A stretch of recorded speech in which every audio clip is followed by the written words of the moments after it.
que no tenemos casi hasta ahora medicinas específicas y en que carecemos de una vacuna, entonces hay que recurrir a confinamiento, a cierres económicos que tienen graves consecuencias socioeconómicas, porque la pandemia, si bien todos los seres humanos somos vulnerables ante ella, siembra, como decía también Chiriboga algunos días atrás, más desigualdad en nuestro continente, que de por sí es la región más desigual del planeta. Entonces, pasemos en primer término a hablar sobre la pandemia. Si bien al ciudadano de a pie, digamos, lo toma por sorpresa esta pandemia, no debía haber sido así en el caso de los gobiernos, que esta pandemia nos tomara por sorpresa.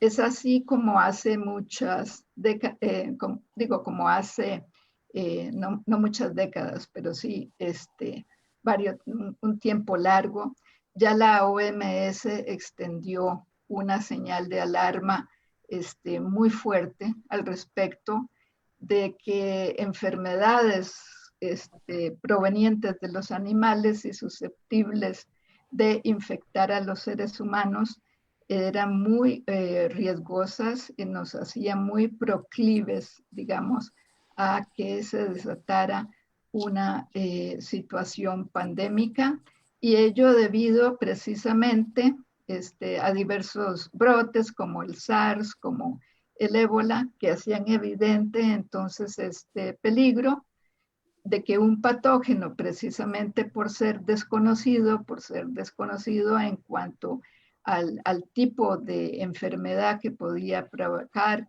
y a los mecanismos mediante los cuales iba a actuar y a los vectores mediante los cuales se iba a transmitir, era posible que originase una pandemia. Y promoviendo la OMS que se diera más investigación y desarrollo sobre estos ámbitos, le denominó a este patógeno desconocido la enfermedad X. Y como nos dice como nos dice un experto Daszak, experto en cuestiones sobre el vínculo entre ecología y zoonosis, y específicamente sobre la transmisión desde murciélagos, esa denominación de la OMS de enfermedad X era muy adecuada, entendida sobre la posibilidad de que no nos quedásemos lamentablemente en la enfermedad X, sino que podríamos transitar hacia la enfermedad Y, hacia la enfermedad Z, de no actuar adecuadamente ante brotes, ¿verdad? Y esa es la situación en que estamos enfrentando ahora. Sabemos que esta pandemia, digamos, de que este patógeno del COVID-19 llegó para quedarse. Es como se alerta ya, muy difícil de que llegue a extinguirse, y será algo que tendremos que enfrentar con vacunación y con otra serie de mecanismos en el entendido de aprender, entre comillas, a convivir con él. Entonces, lo interesante acá es subrayar que ya estábamos alertados sobre esta situación. Es muy interesante el informe que brindó el Global Preparedness Monitoring Board, que fue una entidad a la cual convocaron conjuntamente la OMS y el Banco Mundial en el año 2018, y que el año pasado dieron su informe. Y aquí, bueno, son unas citas un poco largas, pero que valen la pena por la manera en que designan las cosas. El informe plantea que el mundo, y esto hace unos pocos meses, ¿cierto? El año pasado, creo que por septiembre fue, el mundo corre un grave peligro de padecer epidemias o pandemias de alcance regional o mundial y de consecuencias devastadoras. Y veamos esto, no solo en términos de pérdida de vidas humanas, sino de desestabilización económica y caos social. Y dicen, durante demasiado tiempo hemos permitido que se suceda un ciclo de pánico y abandono en las pandemias. Prodigamos esfuerzos cuando surge una amenaza grave y nos olvidamos rápidamente cuando la amenaza remite. Ha llegado el momento de actuar. Lo que necesitamos es liderazgo y la voluntad de actuar con firmeza y eficacia. Y es muy interesante esto que de subrayar acá en cuanto al liderazgo, porque hemos visto el surgimiento de liderazgos negativos como los de Trump, como los de Bolsonaro, en fin, estos liderazgos populistas que acechan ya en demasiados lugares del planeta y que han jugado un papel muy importante y muy negativo en el marco de esta pandemia. Luego, este mismo board contrató, aparte de hacer una revisión de lo que era el estado del arte en la materia y de cuánto se había avanzado o no en este ámbito, contrató algunos estudios específicos. Y uno que hizo el Johns Hopkins Center for Health Security es muy interesante porque casi es prácticamente una descripción del virus que hoy nos asola. Dice, si emergiera un patógeno respiratorio de alto impacto, de manera natural o como resultado de un escape accidental o deliberado, es decir, si fuera un virus creado, ¿no?, en laboratorio y que se escapara, que no es el caso, fue de manera natural, tendría significantes consecuencias de salud pública, económicas, sociales y políticas. Novedosos patógenos respiratorios de alto impacto, léase el SARS, ¿no?, por ejemplo, combinan cualidades que contribuyen a su potencial para iniciar una pandemia.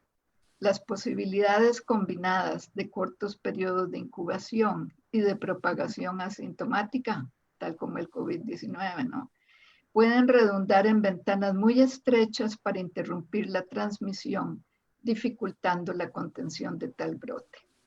Y como se afirmaba también, según el Índice Global de Seguridad en Salud del 2019, también elaborado en este conjunto de este consejo, ningún país está plenamente preparado para epidemias o pandemias. La preparación internacional es débil y los países no evidencian capacidad para prevenir, detectar y responder adecuadamente a estos brotes. Vamos a la siguiente diapositiva.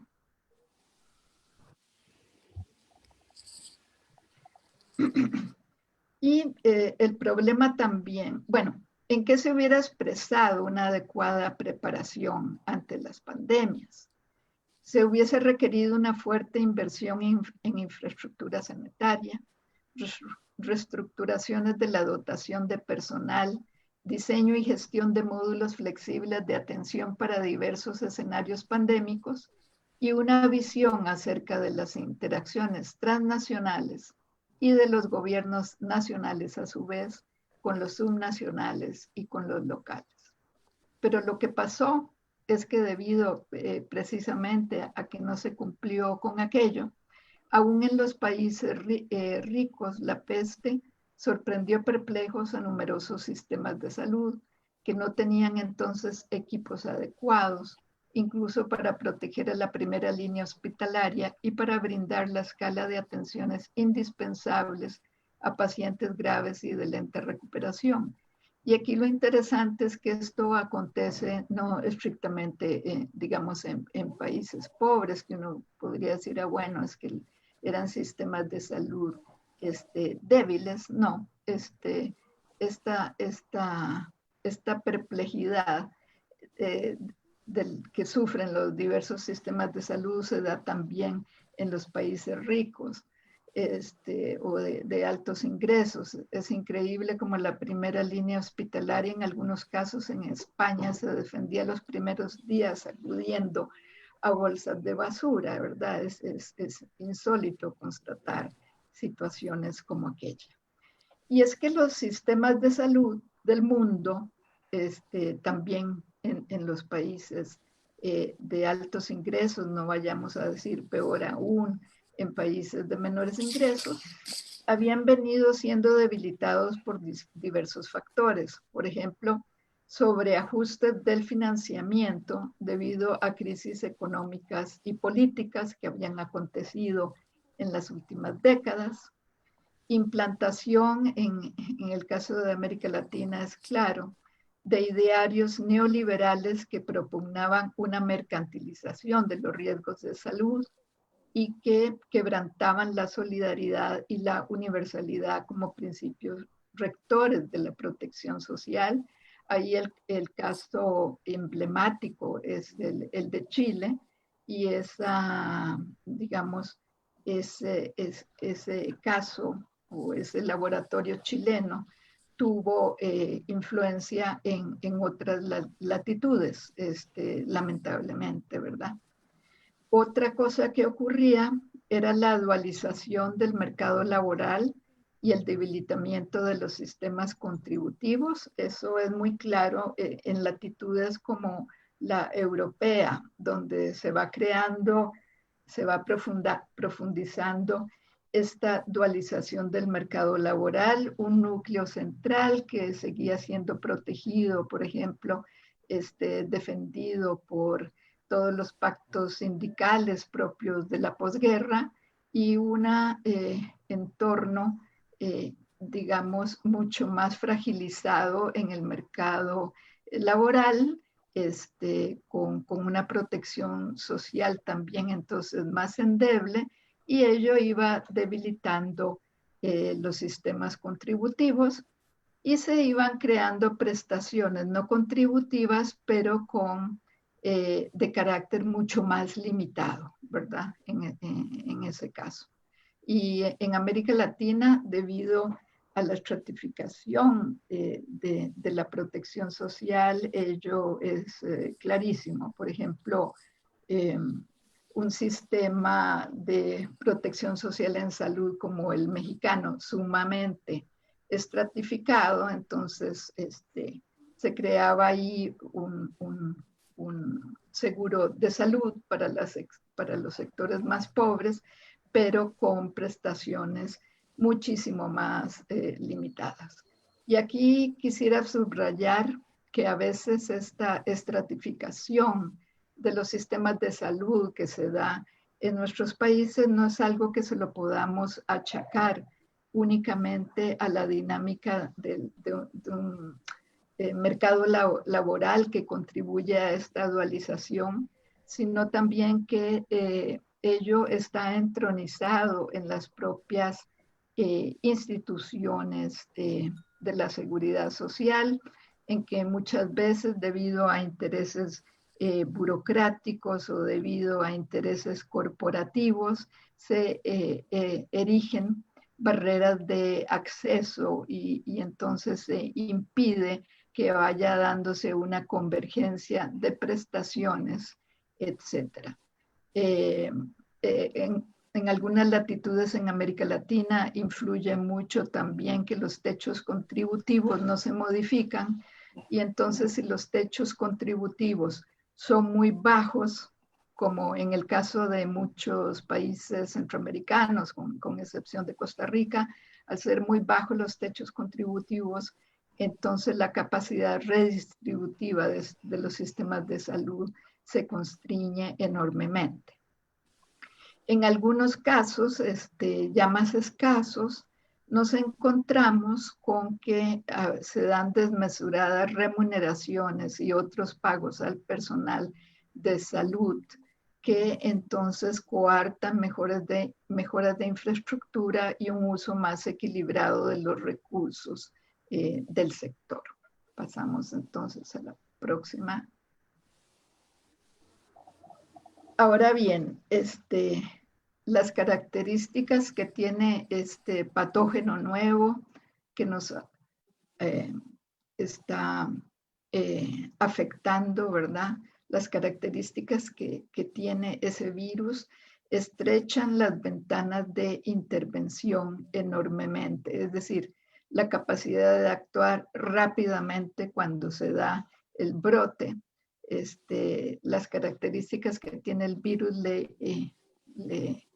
lo impregnan de una celeridad en cuanto a la capacidad de contagio, y con ello se estrechan las ventanas de intervención, es decir, el tiempo que se tiene disponible para poder reaccionar adecuadamente ante un brote y lograr entonces ponerle, controlar ese brote.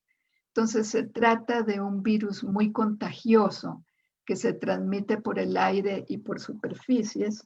Por supuesto que esto que estoy sintetizando en esta lámina ahora es producto de lo que hemos conocido del virus a lo largo de todos los meses en que lo ha sufrido la humanidad, porque son características que ex ante o cuando apenas ocurrió el brote no se conocían como tales, donde digo se transmite por el aire y la superficie. Ustedes tendrán presente entonces que al principio se nos dijo que la transmisión fundamental era por superficies y se subestimó la forma en que se transmite por el aire, y aquello originó polémicas tanto en los expertos, en los virólogos, como también en las entidades supranacionales como la OPS, OMS, perdón, y por supuesto también en los gobiernos. Y ahora sí se ha admitido por parte de la OMS la relevancia que tiene por la transmisión por el aire mediante aerosoles, es decir, mediante partículas muy pequeñas que quedan circulando en el aire por más tiempo y que sobre todo en lugares donde el aire no se renueva con cierta celeridad, entonces facilitan ese tipo de transmisión. Entonces es complejo porque tanto por superficies como por el aire se transmite este virus, de allí la importancia del uso de las mascarillas, uso que no se adoptó con la celeridad que hubiese sido necesaria y que posiblemente hubiese acotado la extensión del contagio. Una alta mortalidad, digamos que no es comparable como se hacía de una manera un poco liviana al principio, equiparable a lo que sería, por ejemplo, la influenza. Es una mortalidad mucho más alta que la de la influenza. Los periodos de incubación pueden ser cortos, hasta más largos, 2 semanas o incluso un poquito más en algunos casos. Y aquí es interesante tener en mente ese informe que les leía yo, las alertas que daba ese informe del año pasado. ¿Qué pasaría? ¿Cómo seríamos proclives a una pandemia en el caso de un virus de esas características? La propagación puede ser asintomática, presintomática o ya declarada la enfermedad. Los periodos de contagio, de capacidad de contagio, son muy largos. En el caso de que la enfermedad sea más grave, los periodos de hospitalización y de recuperación son muy variables. En los casos graves pueden ser periodos de hospitalización y de recuperación muy largos. Y la gama de morbilidad del virus lamentablemente es muy, muy variada. tenemos desde casos asintomáticos o con síntomas leves. Tenemos situaciones en que los síntomas se dan diferidos, es decir, parecen leves y luego algunas semanas o incluso meses después se provocan síntomas más graves. Hay síntomas graduales o agudos o abruptos. Hay graves cuadros desatados por la reacción defensiva del sistema inmune y que pueden afectar órganos muy diversos, pulmones, riñones, cerebro, sistema óseo muscular.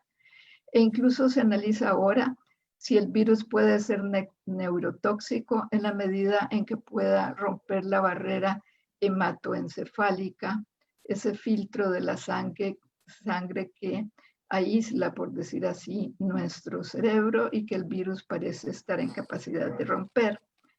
De allí que tras la recuperación del virus, y esto es importante para los sistemas de salud, puede emerger o va a emerger una fuerte carga de morbilidad de enfermedades no transmisibles, eventualmente crónicas, cuyo carácter y cuya duración están siendo apenas conocidos. Adelante. ¿Qué pasa entonces? Es un mundo que está desprevenido, a pesar de que había sido taxativamente alertado debido a situaciones como las del SARS y la del ébola, que mostraban claramente esta capacidad de enfrentar una pandemia. Es muy importante el liderazgo político que se tenga en los diversos países. Es muy importante las características de las infraestructuras sanitarias disponibles y la capacidad de la vigilancia epidemiológica. Definitivamente la vigilancia epidemiológica a partir de acá, ya que estamos, algunos dirán ya en la enfermedad X que decía la OMS, proclives de saltar en algún momento a la pandemia Y, a la pandemia Z. En ese caso, definitivamente de aquí en adelante hay que fortalecer la vigilancia epidemiológica en los países y fortalecer el intercambio en esos términos en una gobernanza internacional muy fuerte de esta capacidad de vigilancia epidemiológica. Cuanto más débiles y estratificados y segmentados los sistemas de salud y menores sus coberturas, es más reducida la capacidad de prestar atenciones curativas y de rehabilitación. En este caso, las combinaciones público-privadas dualistas como la chilena, que maximizan el beneficio privado, rompen con los principios de la seguridad social y dificultan esto de manera adecuada. Y entonces son muy importantes los sistemas de salud que sí tienen una vocación solidaria, como el sistema brasileño, como el FONASA en el Uruguay, como la convergencia que se pretende entre el régimen contributivo y el subsidio en Colombia, o como la búsqueda de convergencia de beneficios en el caso de Costa Rica entre lo contributivo y lo no contributivo.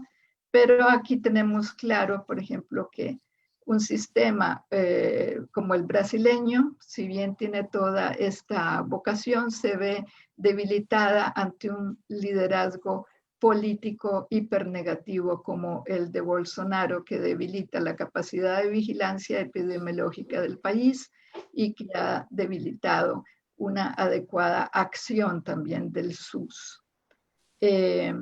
Todo esto interactúa con las desigualdades socioeconómicas. Entiendo por lo que me han dicho de que en eso profundizaron en la conferencia de la semana pasada, ¿verdad? Y en el caso costarricense ha quedado muy claro esto con los trabajadores temporeros, con la situación de vulnerabilidad en algunas focos, hotspots de contagio en San José, etcétera, ¿verdad? Entonces, eso es muy fuerte. También vemos las desigualdades socioeconómicas como se expresan en la carga de morbilidad que ya tienen las personas, por ejemplo, en lo que es diabetes, en lo que es hipertensión, etcétera, que los hace más proclives a contraer este virus o a hacerlo de una manera más problemática, y que tiene que ver eso con desigualdades socioeconómicas también, aunque no exclusivamente, que sufren las personas. Y todo esto hace que los recursos que requiere el financiamiento de la salud tengan que ser mucho mayores, y precisamente en un momento en que caen los ingresos fiscales y en que caen los recursos contributivos, precisamente debido a la gravedad de la crisis socioeconómica que también genera el virus. Adelante. Entonces, esto es como un marco general que he querido brindar. Si tenemos sistemas de salud debilitados, si tenemos a veces crisis de liderazgo para poder conducir lo que es y para actuar en momentos oportunos, digamos, para poder combatir esos brotes y las intervenciones, y esto no es privativo solo de países más pobres, sino que ha sido así también en los países ricos, de que por postergar el momento de la intervención, entonces se da un mucho mayor contagio. Entonces estamos en una situación muy compleja porque se hace mucho más crítico el cómo intervenir mediante confinamientos, y los confinamientos, por supuesto, van de la mano también de ciertas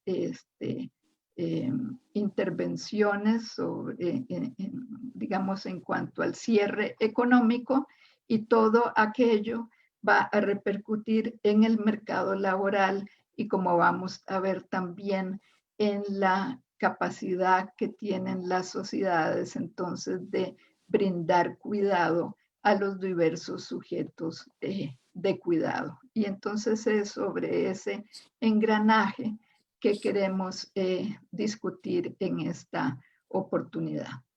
Entonces, quería aquí referirme, si podemos volver un poquito atrás. Aquí es una manera gráfica de representar cómo es que se brinda el cuidado en las diversas sociedades, y que trata de combinar lo que es la prestación doméstica de los cuidados y la prestación pública, ¿verdad? Entonces, ello origina 4 cuadrantes. Esta prestación doméstica del reparto de la carga de trabajo de cuidado puede ser tradicional o colaboradora. Tradicional, cuando simplemente se le exige a la mujer, como ha sido así a lo largo de una larga época, que asuma esas labores de la carga de cuidado, o cuando hay una estructura colaboradora en el seno familiar. Y digamos, el otro eje es cómo se va dando una prestación pública de cuidado que varía mucho, también en términos de que si esa prestación se da en el marco de un estado de bienestar, o si hay que acudir simplemente a un acceso mercantil a prestaciones de cuidado, que entonces las personas tienen que financiar con gastos de bolsillo, con gastos de sus propios, digamos, recursos.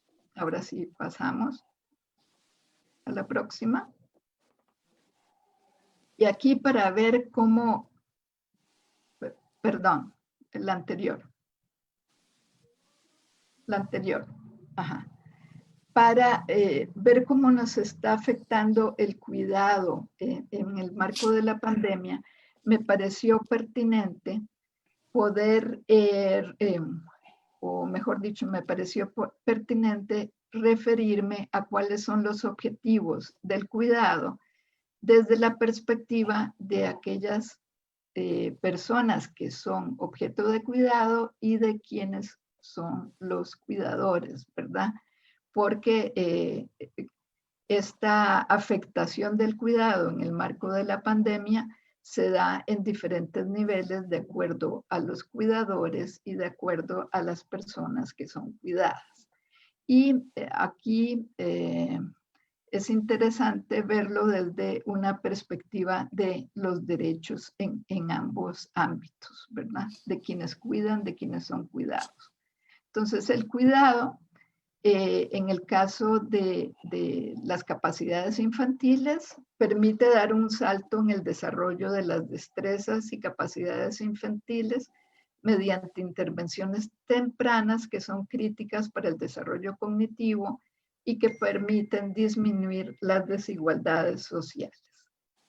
Luego, en el caso de en el otro extremo de la vida, en el caso de las personas adultas mayores vulnerables y dependientes, o bien, no en el otro extremo de la vida, pero de las personas que sufren alguna discapacidad, se trata de otorgar una gama de intervenciones que provean cuidado y que promuevan la actividad y la autonomía y que actúen contra el aislamiento social de estas personas vulnerables. Que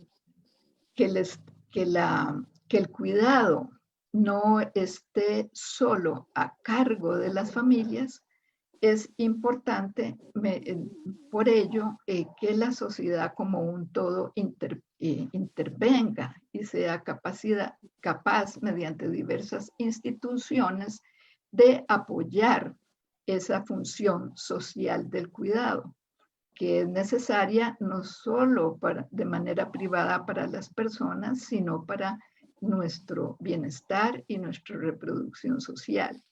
Y en ese sentido, las intervenciones públicas tratan de potenciar las opciones vitales de los familiares a cargo del cuidado, que entonces no estarían aislados, brindando cada uno de acuerdo a su situación socioeconómica o a su situación personal, diversas actividades de cuidado, sino que la sociedad estaría protegiendo a las familias como un todo y eso potencia entonces las opciones vitales de los familiares a cargo del cuidado. En el caso de las mujeres y de los hombres, debido a esa tradición de quien se encarga del cuidado, es muy importante estrechar las brechas de oportunidades entre mujeres y hombres que se originan cuando solo las mujeres son aquellas que están a cargo del cuidado. Y ello puede contribuir a ampliar las posibilidades de empleo de las mujeres y con ello se generan también entonces se generan externalidades positivas para la creación de empleo y para la capacidad productiva de las mujeres. Es muy interesante, por ejemplo, cómo, digamos, en la experiencia internacional, los países nórdicos, en el caso europeo, fueron los que innovaron en primer término en esto de políticas de cuidado. Y es muy interesante constatar que al principio ello se originó fundamentalmente motivado por la necesidad de que las mujeres participaran de manera más activa en el campo laboral, en el mercado laboral. Otro objetivo muy importante es disminuir la pobreza y la vulnerabilidad de los hogares al caer en la pobreza, porque si las familias están apoyadas con políticas de cuidado, se incrementa la capacidad de las mujeres de menores ingresos para buscar trabajos de mejor calidad.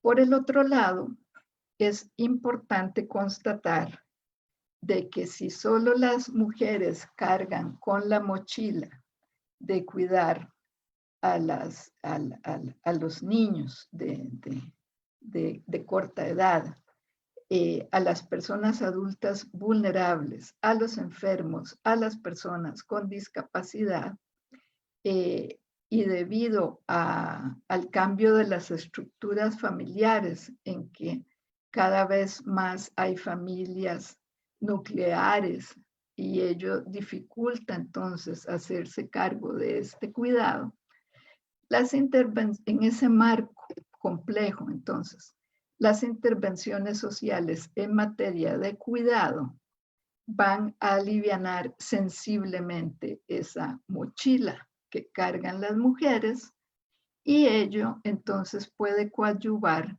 a un rejuvenecimiento de la población. Porque lo que está ocurriendo ahora es que se está invirtiendo o se ha invertido la pirámide poblacional en nuestros países.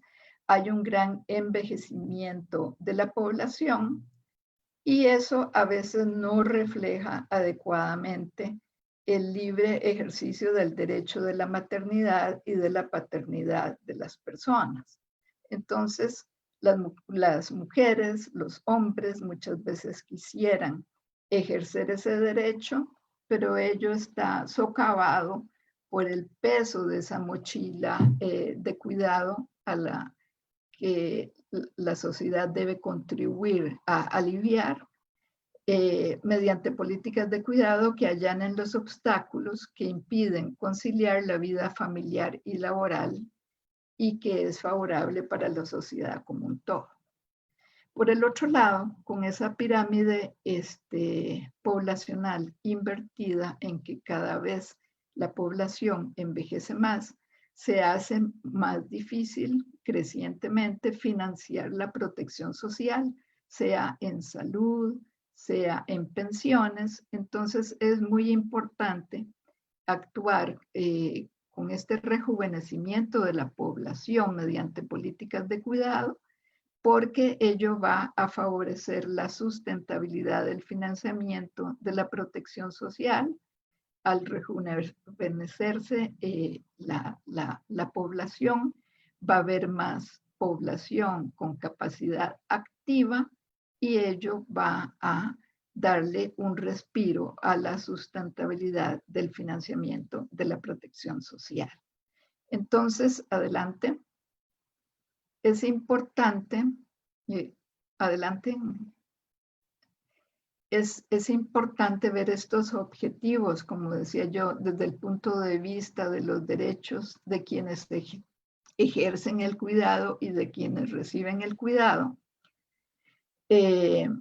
Los objetivos estos, por ejemplo, si digo yo, el cuidado es importante porque se va a rejuvenecer la sociedad y con ello entonces la protección social va a tener un respiro en su financiamiento. Eso podría sonar como de una manera muy instrumental, es decir, el hecho de que haya, de que se altere la fecundidad, de que se rejuvenezca la sociedad. Si yo lo formulo de esa manera, entonces puede ser como una manera un poco instrumental de pensar sobre el rejuvenecimiento de la sociedad. Y entonces los objetivos no deben formularse de una manera un poco unilateral, que contemple solo uno de ellos, porque podrían sonar un poco instrumentales, ¿verdad? Sino que tenemos que poner un énfasis siempre en los diversos sujetos de cuidado, ¿verdad? Y en el caso, por ejemplo, del rejuvenecimiento, estamos claros que un sujeto de cuidado importantísimo allí son los niños, pero que eso no lo podemos formular de una manera que sea instrumental, sino en ese caso es importante el sujeto niños como tal, el sujeto niños, los niños, las niñas y los niños que reciben cuidado, y ahí lo fundamental es qué tipo de cuidado están recibiendo, cuál es la calidad, cuál es la pertinencia de las prestaciones que reciben estas niñas y niños, lo cual requiere un financiamiento adecuado, una regulación de las prestaciones que estos niños y niñas reciben. Y aquí algo muy importante para pensar la pandemia, otro punto, es que el cuidado como requisito para las capacidades sea para estos niños que obtienen un desarrollo cognitivo porque reciben un buen cuidado desde pequeños, o sea, las personas con discapacidad o las personas de edad avanzada y que se debe evitar la fragilización de sus capacidades. Entonces, el cuidado allí es un requisito para las capacidades, pensando en las postulaciones de Amartya Sen, que se interconecta con la privación o el disfrute de libertades sustantivas e indispensables que expanden o coartan las capacidades de las personas para vivir las vidas que valoran. Entonces, tanto el crear capacidades como el tratar de que las capacidades que las personas tienen se sustenten en el tiempo, expanden o coartan las capacidades de las personas para vivir las vidas que valoran, ¿verdad? Adelante.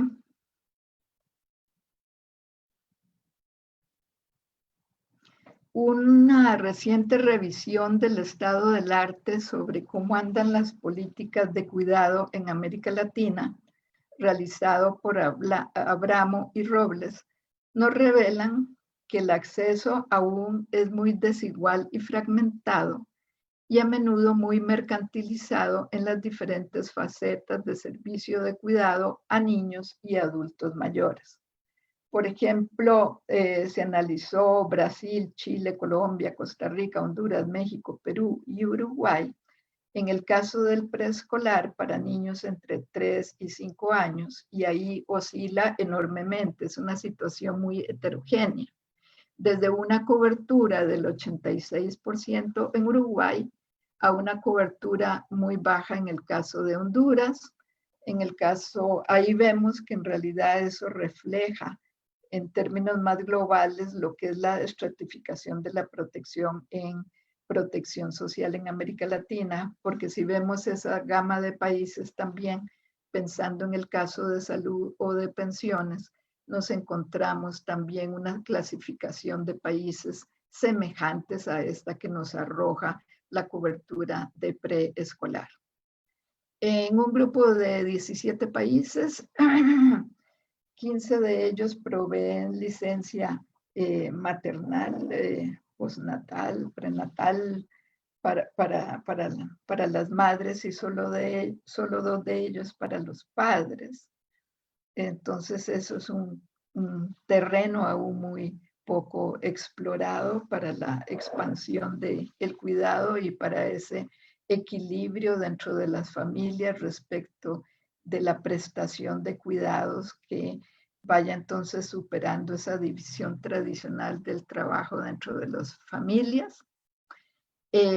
Por el otro lado, en el caso de las personas adultas mayores, por ejemplo, vemos que la cobertura de servicios de respiro para las familias cuidadoras en general son servicios de tipo diurno, que entonces sacan del ámbito familiar a la persona adulta mayor y se llaman entonces de respiro para que el persona cuidadora pueda dedicarse a otras actividades, sobre todo cuando la fragilización es muy grande, por ejemplo, en personas que padecen Alzheimer, etcétera. Entonces, es muy importante eso para las familias cuidadoras. Estos servicios llamados de respiro son escasos. En el caso de la legislación del empleo doméstico, que coadyuva a la prestación del cuidado de manera significativa, hay algunos progresos en cuanto a la formalización del empleo doméstico, son importantes en el caso argentino, en el caso chileno, pero pese a esos progresos, las regulaciones siguen siendo más precarias para el empleo doméstico que para los asalariados en general. Y luego los estándares y regulaciones de los servicios residenciales para adultos mayores requieren fortalecerse. Son poco frecuentes transferencias monetarias que puedan destinarse al cuidado. Y entonces, como síntesis, afirman las autoras que el avance hacia políticas integrales de cuidado está aún en una fase inicial. Uruguay sería la experiencia más avanzada de la región, también la chilena, y en Costa Rica, pues la red CUDI, la red de protección de atención progresiva para las personas adultas mayores, son puntos de referencia también de búsqueda de políticas más integradas para poblaciones específicas. Adelante.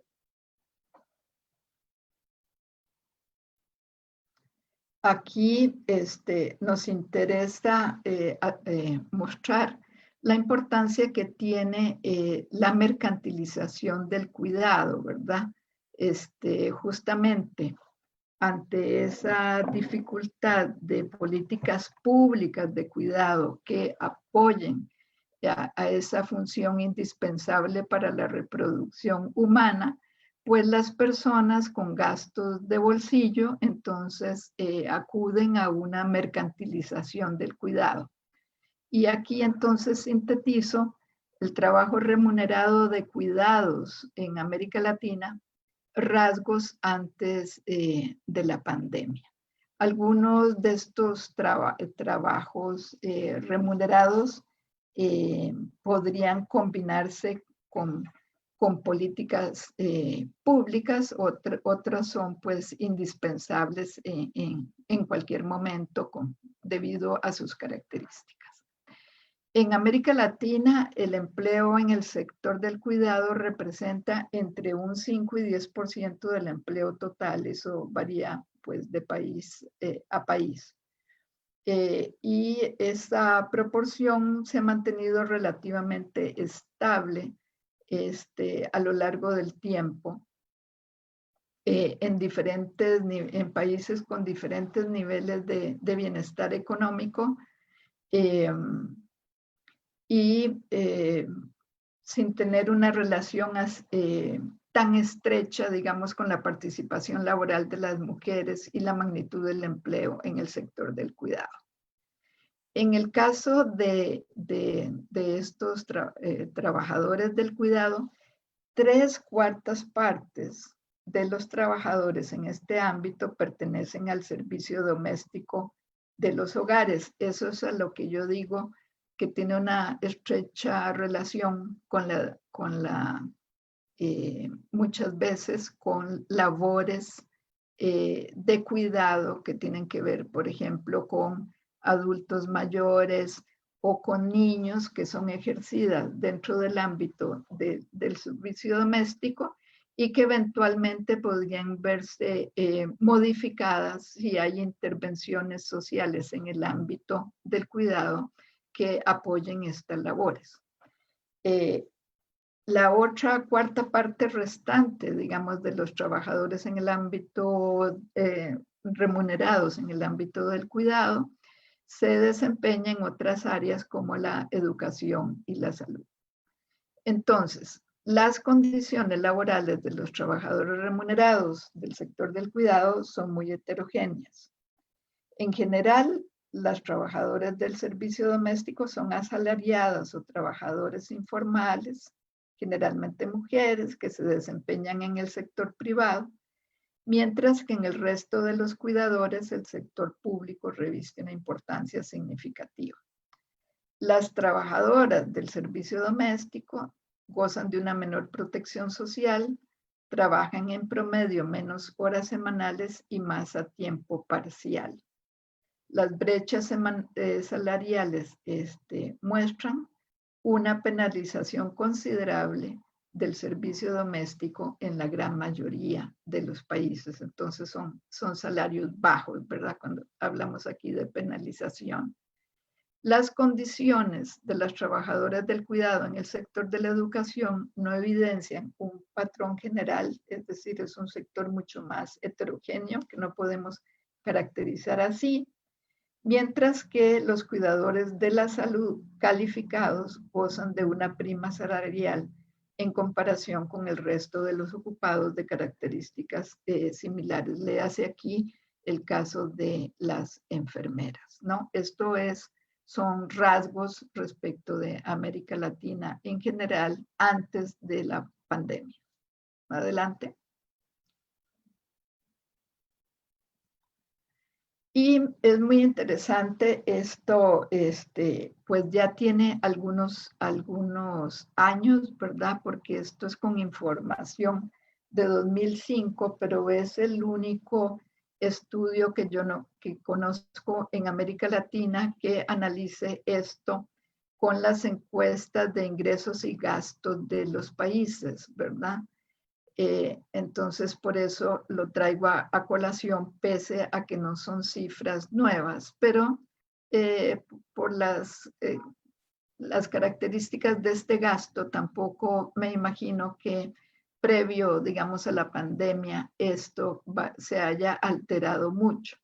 Y aquí lo que me interesa destacar es que los datos aquí son para 4 países: Bolivia, México, Nicaragua y Perú, de diferente desarrollo socioeconómico cada uno de ellos, y que distingue estos gastos en cuidado, la necesidad de contratar apoyos remunerados para realizar tareas de cuidado en el seno del hogar, distinguiendo por jefatura masculina y jefatura femenina, y por hogares pobres y por hogares no pobres. Y aquí lo interesante que se revela es que ciertamente los hogares no pobres pues gastan más, digamos, en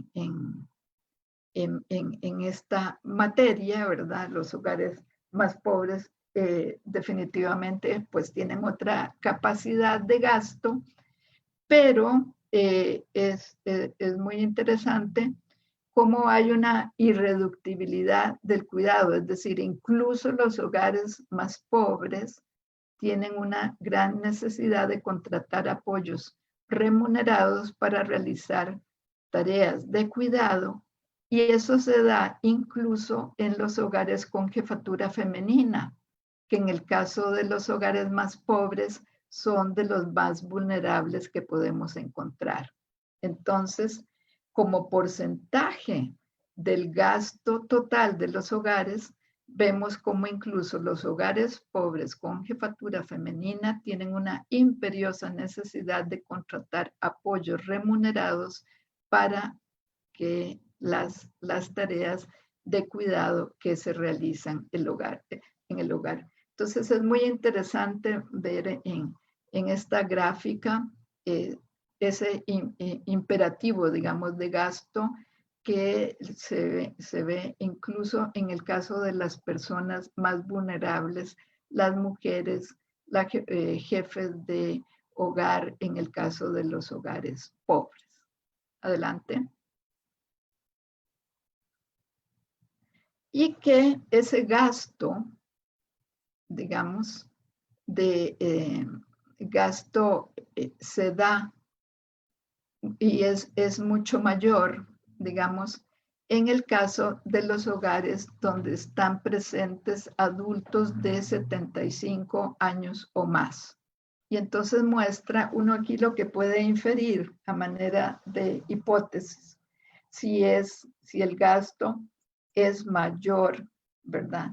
Cuando hay presencia de adultos de 75 años o más, y menor cuando es presencia, por ejemplo, de niños, son las relaciones de colaboración, por ejemplo, que se da a escala de las familias, no digamos de los hogares, porque puede haber un hogar que sea constituido solo por padres, o sea, padre, madre y los hijos, pero que esos niños sean cuidados también por sus abuelos, ¿no? Entonces, posiblemente en el cuidado de los niños sí hay una colaboración en el seno de las familias, aunque no convivan, y que en el caso de los adultos mayores de 75 o más, aquello se vuelve más complicado y entonces implica un mayor gasto en cuidado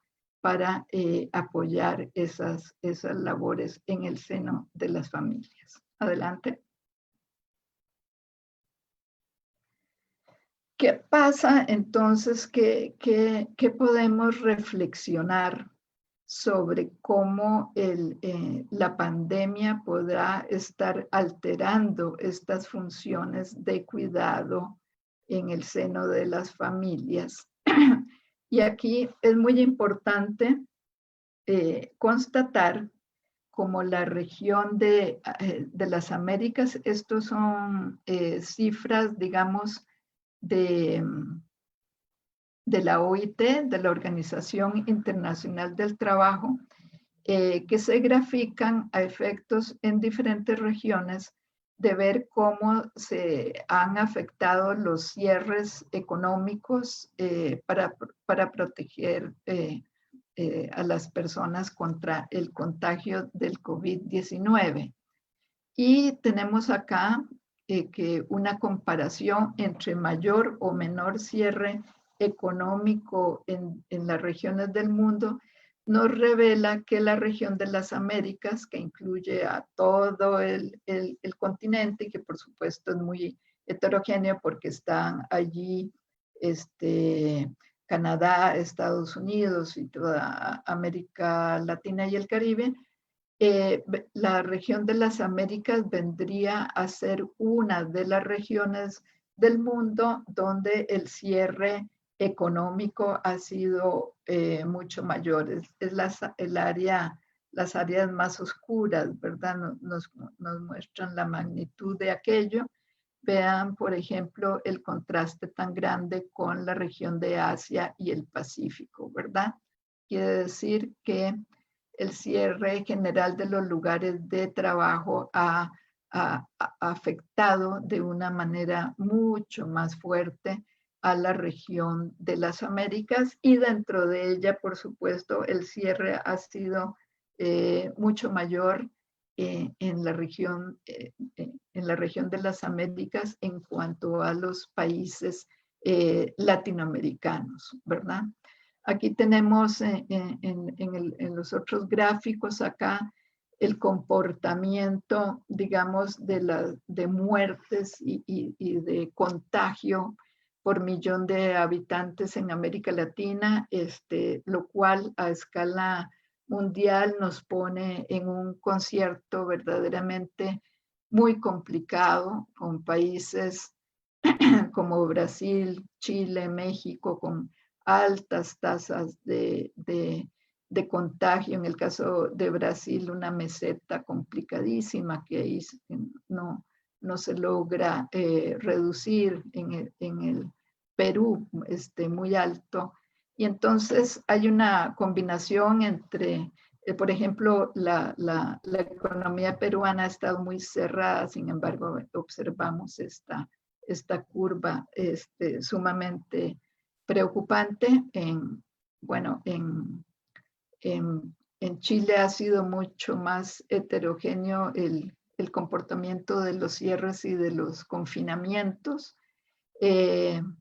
Y en Brasil esta situación tan preocupante de récord mundial, digamos, en cuanto a contagios y muertes.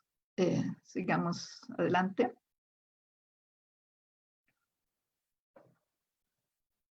Y entonces esa situación de cierre y los impactos que eso tiene en la disrupción del mercado laboral va a tener un desproporcionado impacto en las mujeres, ¿verdad? Fíjese que en Centroamérica y América del Sur, si se compara respecto del cuarto trimestre del 2019, el número de horas de trabajo perdidas en el segundo semestre del presente año es en torno al 20%, ¿verdad? Tanto en Centroamérica como en América del Sur. Es enorme esa pérdida de horas de trabajo, como todo esto cuantificado por el informe que va haciendo la OIT de manera actualizada. Y algo muy interesante que, por ejemplo, hace muy divergente la situación respecto de cómo se afectó la economía, por ejemplo, si comparamos con la crisis financiera del 2008 en el mundo, porque esto vale, digamos, para una multiplicidad de países, es que la crisis del COVID, debido al confinamiento, debido a los cierres de fronteras, etcétera, que se han debido introducir, ha llevado a que a que los sectores más afectados por esta crisis hayan sido la hotelería y la alimentación, los comercios al por mayor y al por menor, los servicios inmobiliarios, la confección. Y resulta que justamente en estos sectores hay una alta proporción de mujeres que trabajan en ellos, ¿verdad? Entonces, eso quiere decir que precisamente los sectores más afectados por la crisis del COVID son justamente sectores en que hay una alta proporción de mujeres que trabajan en ellos, ¿verdad? También debido al confinamiento, entonces eso afecta muy seriamente a las mujeres insertas en los servicios domésticos, ¿verdad? Debido a que no pueden proveer los servicios domésticos a las familias, a unas cuantas mujeres que, como se le dice, ya se me pegó esa expresión, se les dicen empleadas domésticas puertas afuera, es decir, que no conviven con las familias, a una contingente de esas mujeres insertas puertas afuera en los servicios domésticos, se les quiere, pues no forzar, pero sí incentivar a que a que convivan con las familias, con lo cual se crean problemas de cuidado respecto de las propias familias de ellas, etcétera, ¿verdad? Entonces se dan tensiones en cuanto a la capacidad de que las mujeres insertas en los servicios domésticos puedan seguir brindando esos servicios. Y definitivamente eso altera su inserción laboral. Luego tenemos a mujeres con alto riesgo de exposición al virus debido a su inserción en el sector sanitario y de asistencia social en puestos menos calificados y mal pagados, ¿verdad? Las mujeres lideran sectores de baja remuneración y de alta exposición al virus en limpieza de hospitales, o como dependientes en supermercados o como auxiliares de enfermería, ¿verdad? Y luego, en general, hay un aumento de las necesidades de cuidado debido al cierre de escuelas y de centros para la primera infancia. Y aquello acarrea entonces agobio y dificultad de conciliar el cuidado con el trabajo remunerado presencial o a distancia, y que se agudiza en el caso de las mujeres, ¿verdad? Entonces, si tenemos hogares con una carga de cuidado repartida de una manera tradicional entre hombres y mujeres, y los hogares, debido al cierre de escuelas y de los centros para la primera infancia, son los que tienen que hacerse cargo de aquello. Entonces, definitivamente, las mujeres tienen un agobio de cuidado enorme, ¿verdad? Y en el caso de las mujeres que pueden trabajar por teletrabajo, entonces se dan unas tensiones enormes entre cómo conciliar el cuidado con el trabajo remunerado a distancia o con el trabajo remunerado presencial en el caso de estas otras mujeres que he desagregado y que sí están insertas presencialmente en sus trabajos, ¿verdad? Evidentemente, esta situación es mucho más crítica en el caso de los hogares monoparentales, que usualmente en un enorme porcentaje están a cargo de mujeres. Hay una mayor, en la cuantificación, una mayor disminución interanual del empleo femenino. Entonces aumenta el trabajo no remunerado y lo que se ve hacia adelante es que el empleo va a escasear en el mundo debido a toda esta disrupción del mercado laboral. Y generalmente cuando escasea el empleo, las mujeres son quienes tienen menos oportunidades laborales. Entonces vemos una situación grave en cuanto a la disrupción del mercado laboral y a ese desproporcionado impacto que tiene en las mujeres. Adelante. Acá está muy claro el porcentaje de mujeres que trabajan en estos sectores más golpeados por la crisis del COVID en el mundo, y aquí entonces vemos el porcentaje tan grande en América Central y en América del Sur de mujeres que están insertas en esos sectores. Adelante.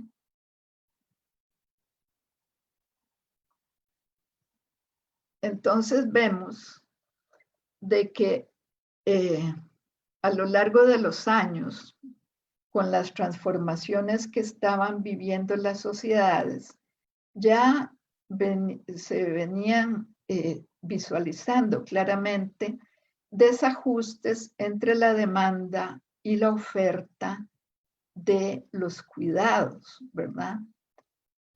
Y que esto se agudiza en un momento como la pandemia.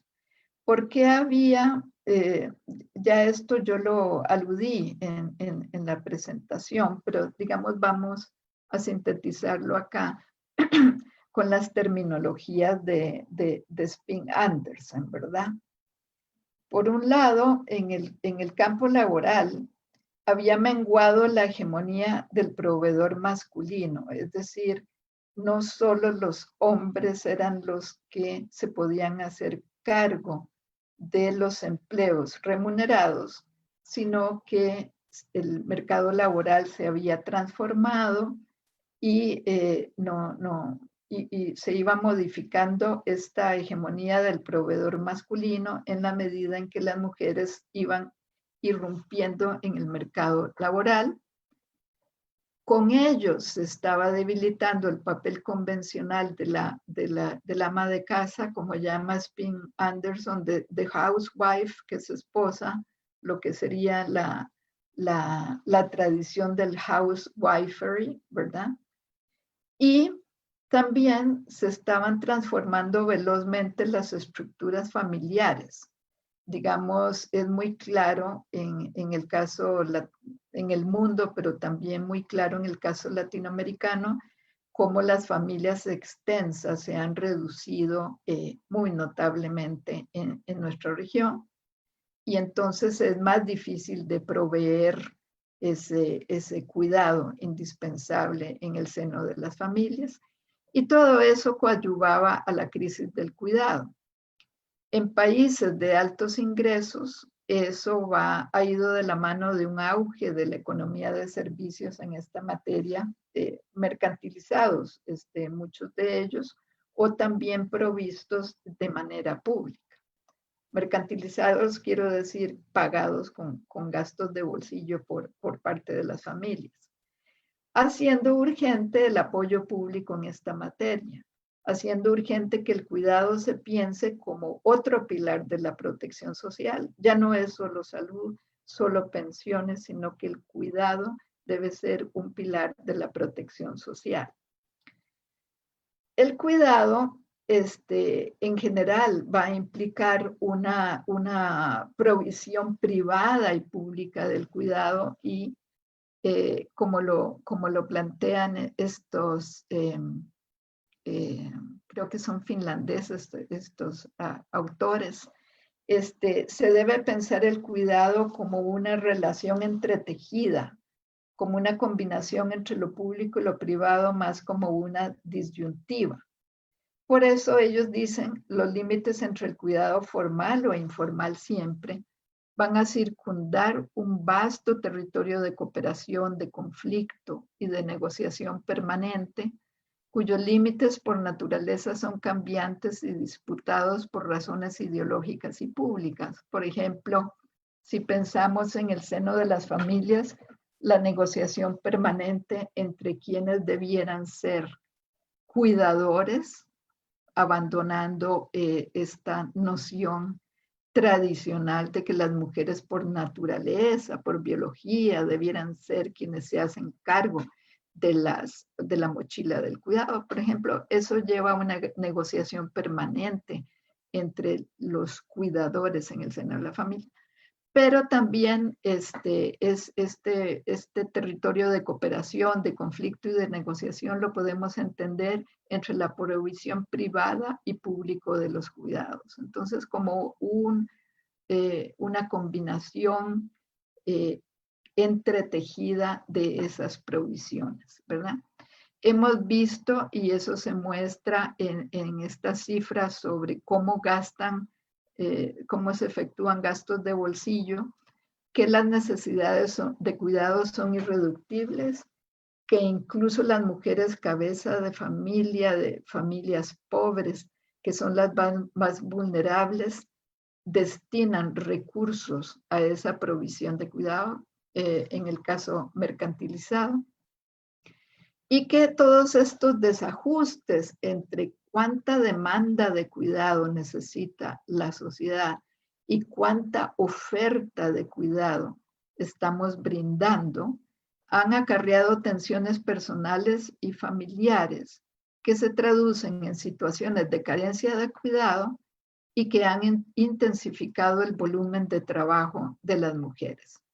Y aquí, entonces, la pandemia nos trae problemas no solo debido a las disrupciones en las inserciones laborales de las mujeres, sino también en cómo los cierres afectan la provisión de cuidado social, de ese cuidado irreductible, de ese cuidado indispensable para la reproducción social.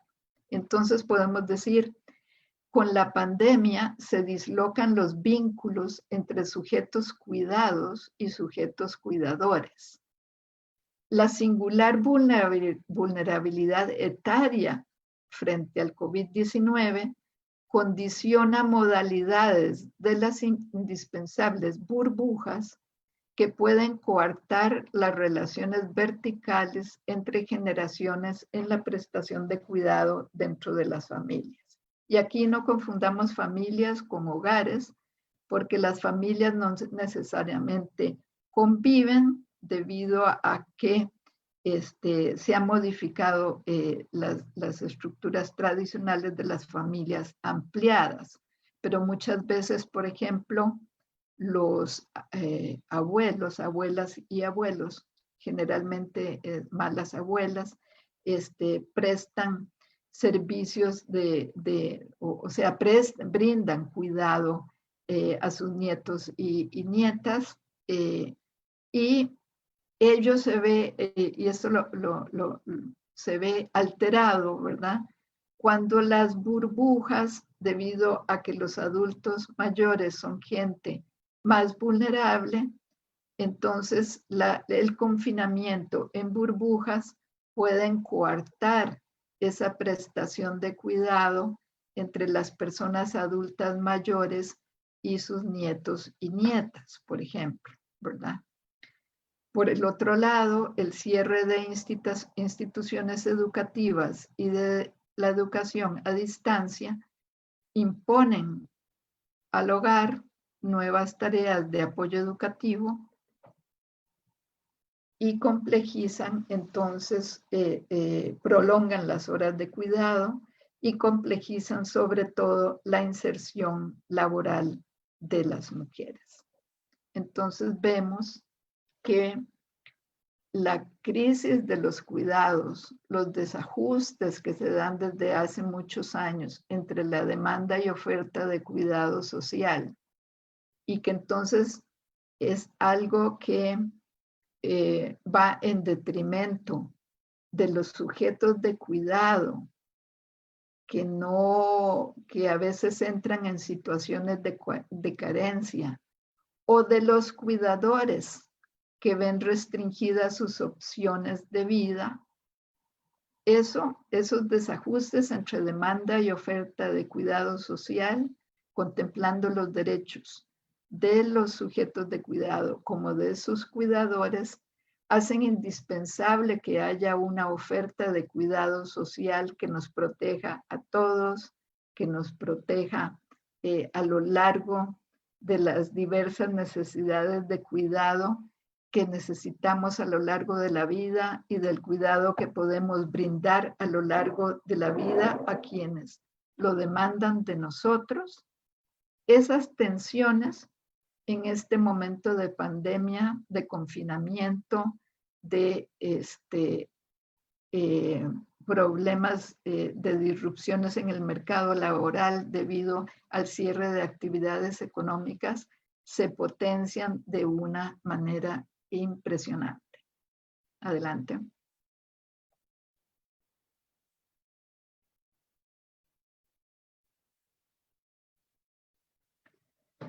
La pandemia nos hace visualizar también la necesidad de afrontar la temática del cuidado como protección social.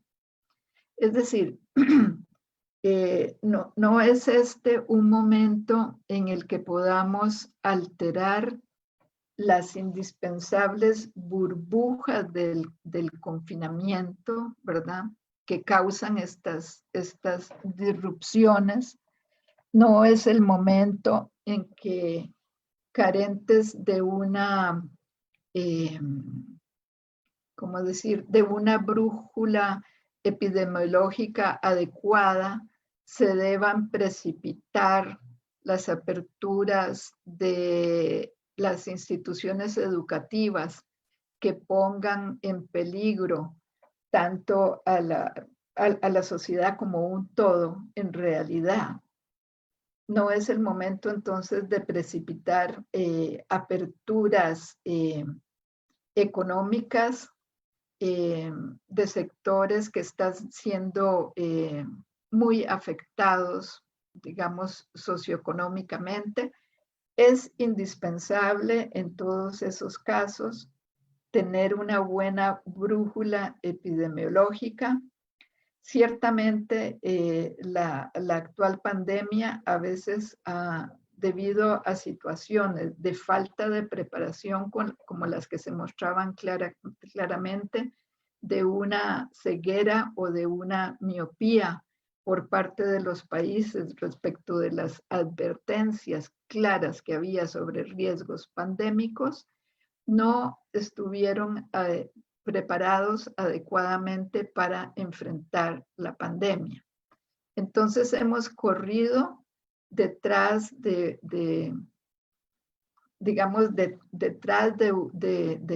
una curva que es muy difícil de enfrentar cuando no se actuó oportunamente. Entonces, en estos momentos hay como una camisa de fuerza desde el punto de vista epidemiológico que impide, digamos, acelerar como se quisiera la apertura de la economía en algunos momentos, eh, la apertura de las instituciones educativas, etcétera. Y eso ciertamente es muy complicado y hay que avanzar hacia una combinación en que no polaricemos, en que no contrapongamos las necesidades digamos, del cuidado de la salud pública y la necesidad de reactivar las economías. Tenemos que ver cómo con una brújula epidemiológica podemos avanzar en esos términos, ¿verdad? Pero esas son las restricciones, las camisas de fuerza que nos impone en la temática del cuidado esta pandemia, pero nos hace visualizar muy bien la necesidad que la temática del cuidado sea un nuevo pilar de la protección social, porque como veíamos en esa caracterización de cuáles son las políticas de cuidado en la región, vemos que falta mucha tela que cortar, de que falta avanzar mucho hacia que el cuidado verdaderamente sea una provisión integral de servicios públicos que apoyen las necesidades de los sujetos de cuidado, las necesidades de los proveedores de cuidado, las necesidades de la familia en la sociedad, ¿verdad? Pero entonces es importante considerar el cuidado como uno de los pilares de la protección social, ¿verdad? Y es que es imprevisible, por ejemplo, cuáles son los niveles de dependencia que van a tener las personas, el carácter fortuito de algunos eventos que pueden exacerbar esos niveles de dependencia. A veces a una persona adulta mayor que goza de muy buena salud, de repente tiene una caída y eso repercute muy negativamente en su estado de salud y incrementa exponencialmente los niveles de dependencia que tenía, ¿verdad? Entonces es incierta cuándo es que vamos a necesitar cuidado, por ejemplo, ante episodios de morbilidad o de discapacidad. Cómo las necesidades de cuidado se van a distribuir en cuanto a diferentes duraciones e intensidad de los episodios en que el cuidado se necesite a lo largo de la vida de las personas. La prestación de cuidados puede acarrear costos inciertos porque episodios de enfermedad agudos pueden, por ejemplo, elevar los costos de ese cuidado. Entonces, por ello es interesante, por ejemplo, pensar en que la provisión de servicios de cuidado debe combinar la provisión de servicios de cuidado también con algunas formas de aseguramiento del cuidado. Y en esto, por ejemplo, ha sido innovador Alemania. Es un país en que la gente contrae un seguro de cuidado que le va a proveer entonces recursos para, por ejemplo, disfrutar de unos ciertos recursos que destinar al cuidado a las personas adultas mayores, pero que han cotizado a lo largo de la vida para ello. Y entonces, de allí lo interesante de involucrar a la gente joven que no está necesitando esos cuidados en el aseguramiento para que en el futuro, más tarde, cuando sí necesiten de esos cuidados, puedan tener recursos para acceder a ellos. Y entonces eso, al igual que en el caso de la salud, cuando la gente sana contribuye, está asegurando que en el momento en que enferme va a tener acceso a servicios de salud, ¿verdad? Cuando esto es universal y redistributivo. En el caso de la temática del cuidado, pues es importante la solidaridad intergeneracional y la nivelación del consumo de las personas a lo largo de su vida mediante esta combinación de aseguramiento con provisión de servicios de cuidado.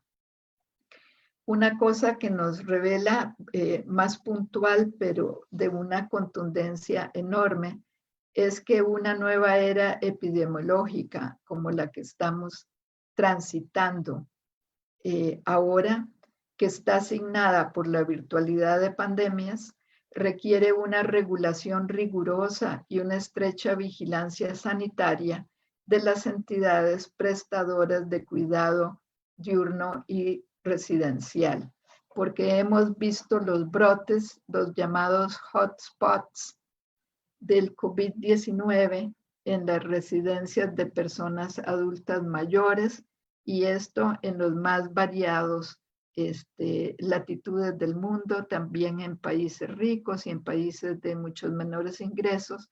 Y entonces definitivamente nos muestra que estas entidades de prestadoras de cuidado diurno y mucho más grave en el caso de cuidado residencial deben estar sujetas a una regulación rigurosa y a una estrecha vigilancia sanitaria. Adelante. Aquí señalarles que estas ideas sobre por qué es indispensable avanzar hacia una prestación de cuidados está desarrollada en el capítulo 6 de este libro sobre protección social en América Latina, que les pongo ahí el link desde el cual se puede bajar. Y este trabajo que recientemente hice sobre encrucijadas de la salud pública latinoamericana en un mundo global, donde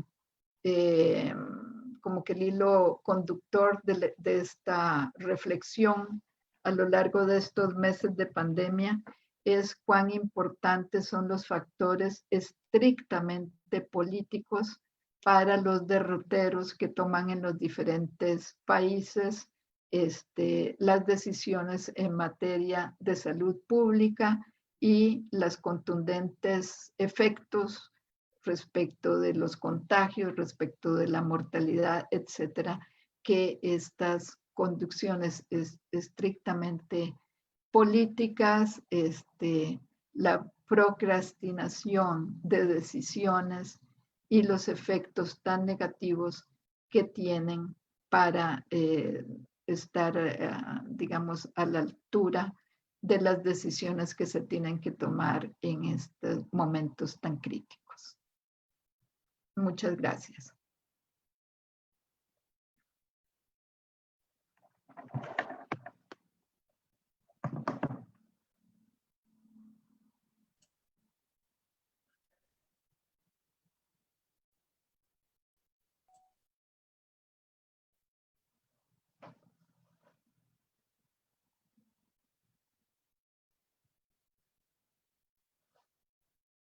Gracias a la doctora Sojo. Me permite un segundito para indicarle al moderador.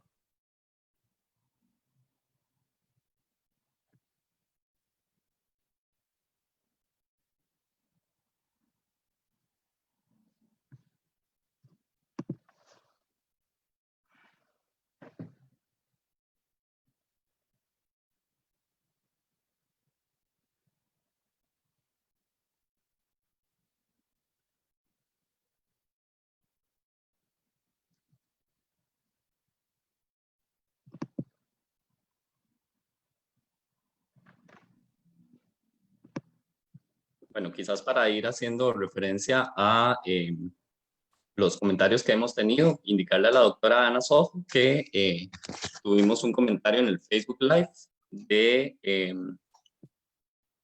cargo del señor Manfred Granados. El señor Manfred Granados nos menciona que uno de los pilares del modelo de cuidados crónicos es justamente el apoyo social. Es importante también estudiar y mejorar las capacidades de resolución de problemas. La doctora quisiera comentar algo al respecto. Los cuidados crónicos y... Los cuidados crónicos, el comentario dice, uno de los pilares del modelo de cuidados crónicos es justamente el apoyo social. Es importante también escuchar y mejorar las capacidades de resolución de problemas.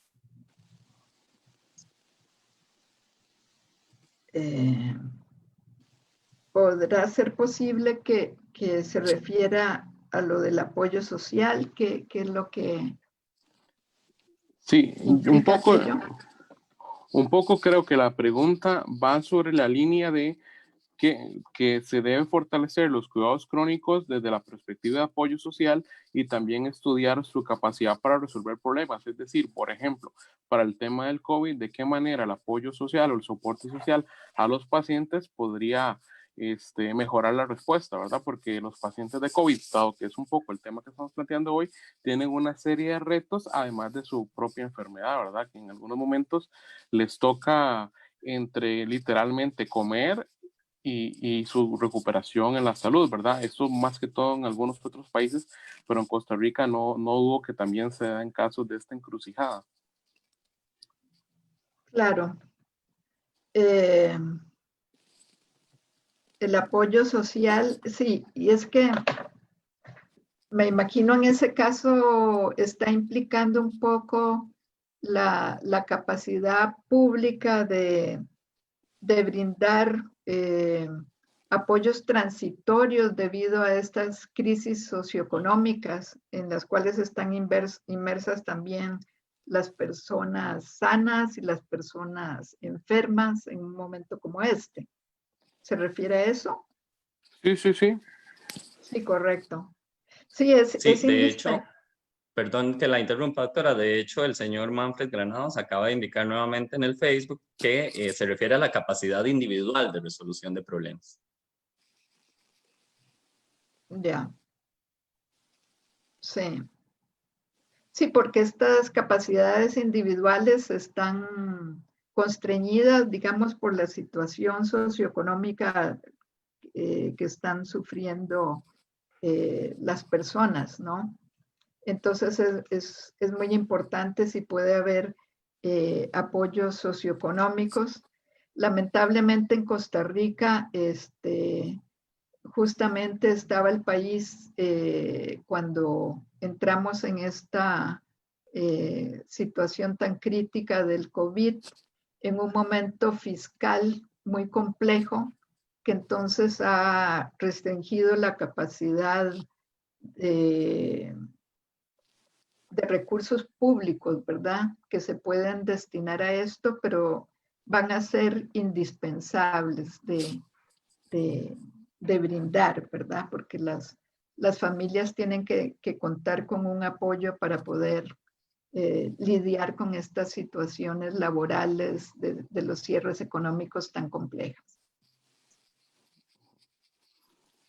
Sí, doña Ana, a mí me gustaría preguntarle, ¿qué hubiera, es como difícil plantearlo, ¿verdad? Pero ¿qué hubiera hecho usted diferente, ¿verdad? Si le hubiera tocado liderar la política social en Costa Rica, es decir, en qué nos equivocamos, qué podríamos mejorar y qué todavía podemos hacer, que es todavía más importante. Oh, es como muy raro plantearlo en esos términos. Que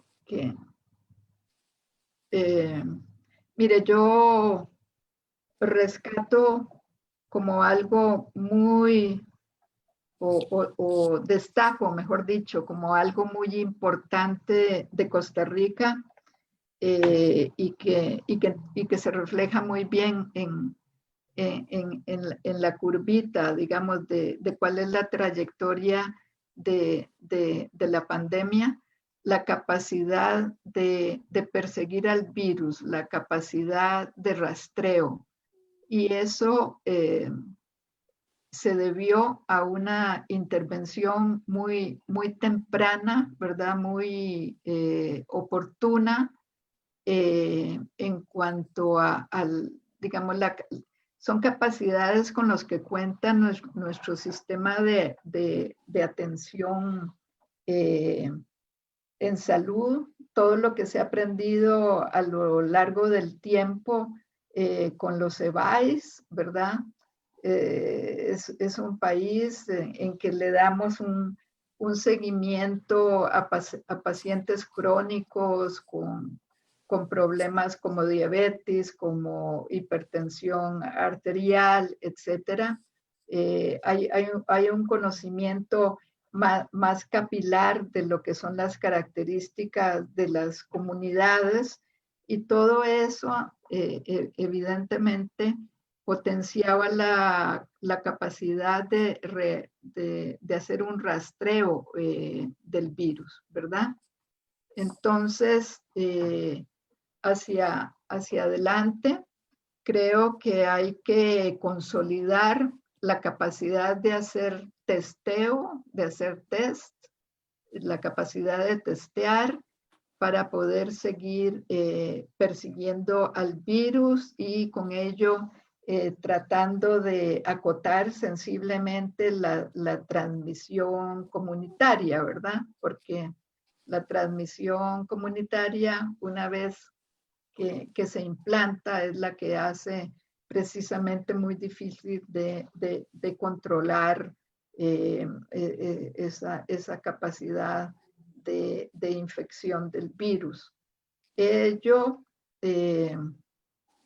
dentro de todas las restricciones que enfrenta la caja debido a la caída de las contribuciones tan brutal, debido a las restricciones fiscales que tiene nuestro país, es complejo, pero posiblemente toca reforzar aún más los equipos de rastreo, involucrar a más personas que lo hagan, destinar más recursos a los test y reflexionar acerca de cómo el expediente de salud pudiera potenciarse a tal efecto. Por ejemplo, ¿qué posibilidades habría de potenciar un apoyo más allá de los equipos que están a cargo de esto, del uso de nuevas tecnologías para el rastreo del virus, por supuesto vigilando que no se ponga en riesgo información de expedientes médicos ni nada por el estilo, pero que hasta qué punto, ya que contamos con un expediente médico, y si las personas voluntariamente están dispuestas a que se utilice para efectos de la vigilancia epidemiológica alguna información, por supuesto con esos recaudos indispensables de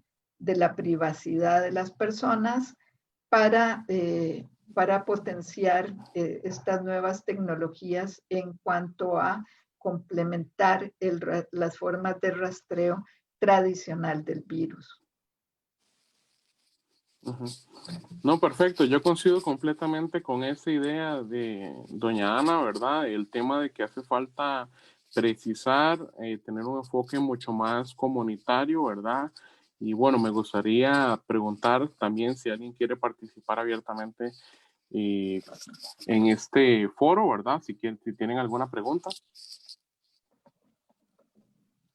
Alan, tal vez hacer referencia al comentario que tenemos en el chat de la señora Gisela Madrigal, que pide disculpas porque tiene que retirarse, pero le gustaría que la doctora pueda hacer referencia a dos cositas. Ella nos indica que se puede considerar en este análisis del tejido social colaborativo desde las redes de solidaridad y reciprocidad dentro de un marco teórico que nos lleva a revalorar la teoría de la sobrevivencia. A nivel institucional, ella pregunta cuál sería la teoría a revisar en torno al tejido social interinstitucional que se podría promover para abordar el acompañamiento comunal ante la pandemia por COVID. Y otra pregunta que hace es, ¿qué papel cumpliría el Banco de Alimentos local para apoyar la crisis de desempleo, siendo los alimentos una necesidad básica? ¿Qué teoría existe al respecto y cuáles experiencias para analizar?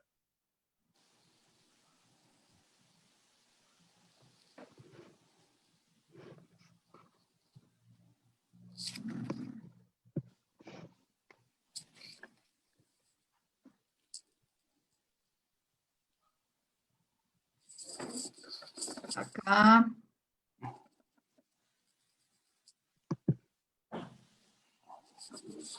digamos, en cuanto a lo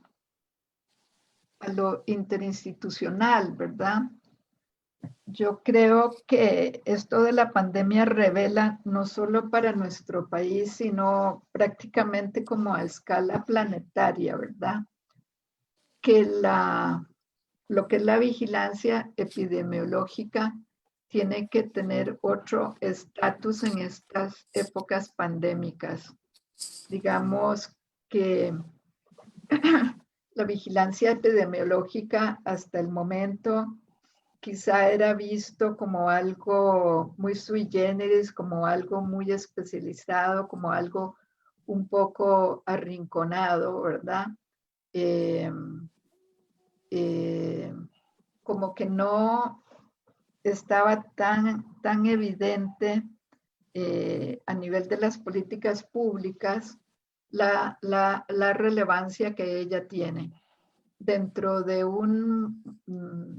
de una nueva era epidemiológica proclive a las pandemias. Se hace importante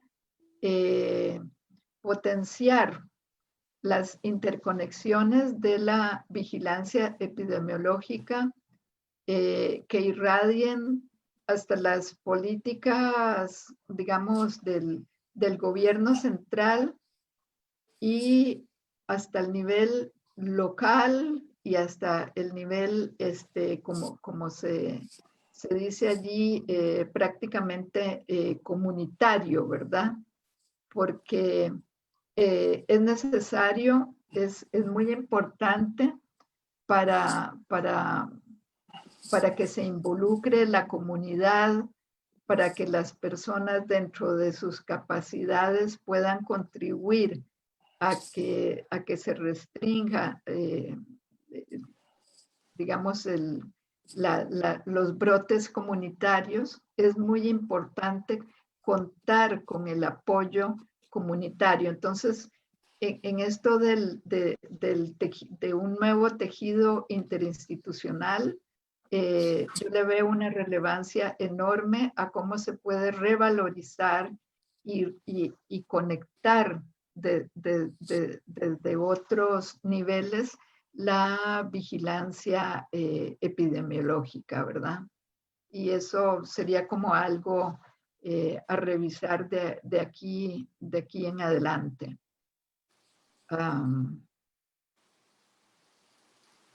Bancos de desarrollo local. Pues sí, no sé hay iniciativas también en diferentes lugares, aquí mismo donde yo resido en Chile, para crear, por supuesto, ha sido algo desarrollado también a nivel comunitario y debiera pues también reforzarse desde lo público, lo que sería esta capacidad de provisión de alimentos, ¿verdad? Como ella señala ahí, efectivamente. Sí. En cuanto a las personas con discapacidad, digamos, no me lo he planteado o no lo he visto así como en la literatura o en las coberturas periodísticas al respecto, que que haya una relación específica de las personas con discapacidad como más vulnerables en términos sanitarios, digamos, a las características del virus, ¿verdad? Sí, un poco en esa línea, ¿verdad? Era que le íbamos a preguntar sobre el tema de las personas con discapacidad, ¿verdad? Y de igual manera también queremos agradecer a Magali Fernández, ¿verdad? Que es nuestra intérprete del ESCO, que desde el programa de recursos del Sordera Progreso de la Escuela de Educación Especial de la UCR nos está colaborando, ¿verdad? Entonces también me gustaría ver si hay alguna pregunta más antes de seguir con el resumen de los principales argumentos de la doctora Sojo.